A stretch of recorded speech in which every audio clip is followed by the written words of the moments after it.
Hello everyone, Andy Rouse here with my weekly photo diary, and it's been a busy week because last weekend I was out in Finland, actually on the border with Russia, photographing Eurasian brown bears. And I will tell you, it was actually the best Eurasian brown bear trip I've ever had. So here's my favorite few pictures from the trip.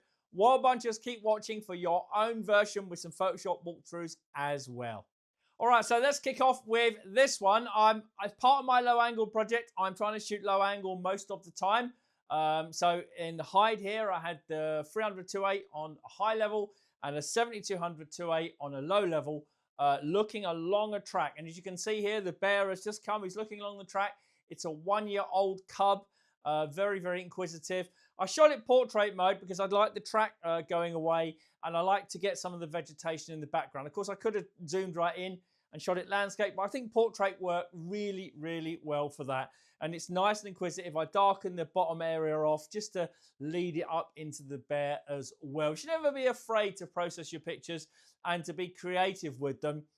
Simple retouching, dodging and burning. It's what Ansel Adams did. It's what every professional does. It's absolutely fine to do it. Just don't cross the line and go any further, because in my view, that's not wildlife photography. All right, different kind of picture this one, into the swamp, a little bit kind of more pretty, I guess you'd say, with the white grasses all around that the swamp had. It was just so beautiful. Didn't have a lot of experiences of the bears going into the grass because it was quite wet. So the ones that we did get, we had to make the most of. This one, the cub bonded in. I loved it. I cut the AF point right down to the finest, so it went through all the grasses. It's so easy for any AF system to pick up the grasses. I can't blame it because they are a brighter color and they're swaying, etc., etc. So I cut the AF point down to a single point, just like I've got on my eye here, to go right through it, right onto the eye. And I waited for some cute pose. The cub never looked at me at all because it was looking at its mother the whole time. So I've offset it slightly to one side, but I like that. I think that works really, really, really nicely. In fact, I've just noticed actually that it's standing on our boardwalk that we walked on. I just noticed that. See, bears are clever. They don't want to get wet either. This was our favorite bear of the trip. He was called Little Warrior Bear, and he was cast out by his mother. He's very young. He's still got the V there. So he's quite young to be cast out by himself. Yet he was sitting in the background watching through all the foliage. When all the big bears went away, he would come in and search for food all the way around. He was absolutely amazing, and we all were rooting for him. I was so happy whenever we saw him. A few of you would have seen on my Facebook site that we posted some nice pictures. I like this one standing up. Fortunately, I kind of had an idea he would stand up and look around. You know, observation is everything, right? You've got to observe the wildlife. You know, you've got to see what's going on. It's no point reacting when it happens. You've got to react before it happens. I saw he was watching another bear. I knew he would stand up because I'd seen it before. So I switched the camera to portrait. Boom, just about got him in.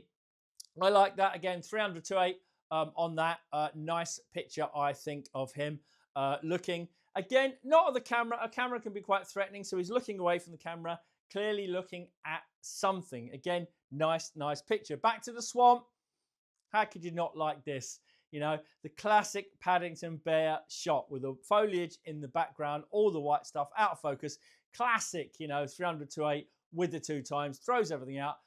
Beautifully sharp. You know, what I said in my video the other day about the fundamentals of wildlife photography, you know, and also my 300-8 video I'm bringing out.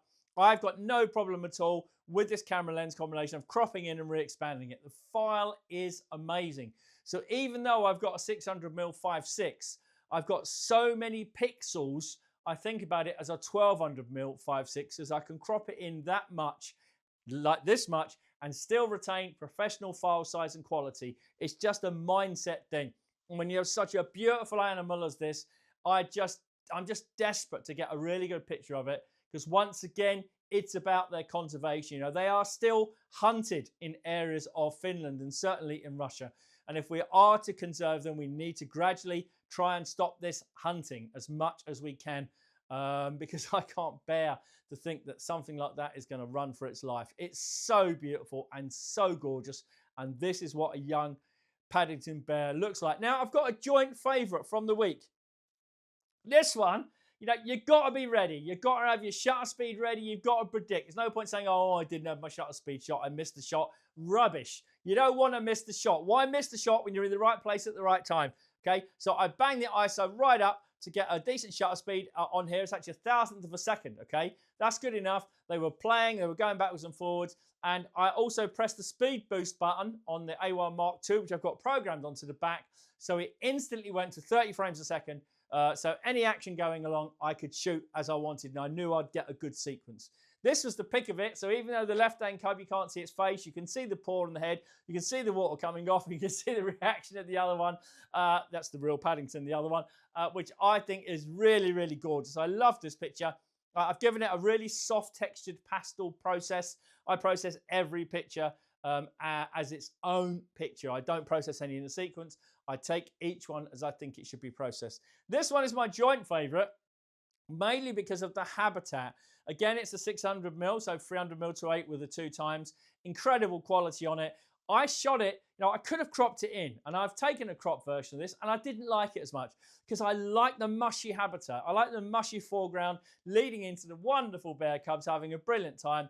All that lovely finished background there. It's absolutely gorgeous. Well, that's my favorite few images. We're about to put together another trip for next year. So have a look at the links below for the website. The website is being gradually built and increased. It's brand new up, so we haven't got the portfolios, but they're going to come. But we've got the shop for the Flex Shooter. There's an ebook for OM users. Okay, when I was an OM user, I wrote a Pro Capture ebook. Pre-Capture is what I use on Sony. A Pro Capture ebook for you. That's downloadable now. All kinds of stuff on there, plus our tours and travel that are going on right now. Anyway, hope that you enjoyed that. More videos along soon, okay? Wild Bunchers, stay tuned for your bonus premium content. See you later. Bye-bye.